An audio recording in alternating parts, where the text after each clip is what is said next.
আমি সমস্ত মুসলিম ভাই বোনদের কাছে একটি আবেদন করতে চাই যে আপনারা প্লিজ এখন এই ওয়াকফ সংশোধনী অ্যাক্টের পরে বাংলায় যা একটু আমরা অসন্তোষ আবেগ যা প্রকাশ হচ্ছে আপনাদের আমরা হাত জোর করে আবেদন করছি আপনারা প্লিজ সংযত হন। পশ্চিমবঙ্গ সরকার আমাদের তৃণমূল পার্টি এবং মমতা ব্যানার্জি আপনাদের সাথে দাঁড়িয়ে রয়েছে। আপনাদের রক্ত আমাদের রক্ত, আমরা লাস্ট দম অবধি এই বিলটাকে এই অ্যাক্টটাকে অপোজ করব এবং বাংলার মাটিতে যেরকম এনআরসি হতে দিইনি ওয়াকফ বিল কোনোদিনই মমতা ব্যানার্জি থাকাকালীন এই বিল আমরা আনতে দেব না। আমি নিজে এটা সুপ্রিম কোর্টে আবেদন করেছি, 16 তারিখে এটা উঠছে কোর্টে।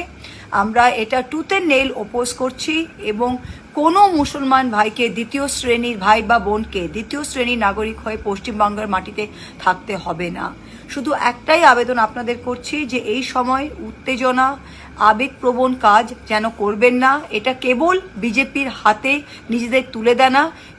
এই অজুহাত নিয়ে বিজেপি এবং কেন্দ্র সরকার কিন্তু মুসলমানদের আরও তকমা লাগাবে, আরও আপনাদের পেছনে কোনো কিছু কাজ করবে যাতে আপনাদের ক্ষতি হয়।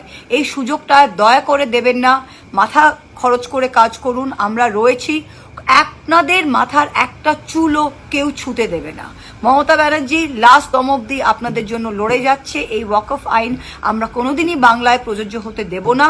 আপনারা আমাদের ওপর একটুখানি আস্থা রাখুন, আমরা সবাই আছি আপনাদের জন্য। প্লিজ সংযত হন। Thank you.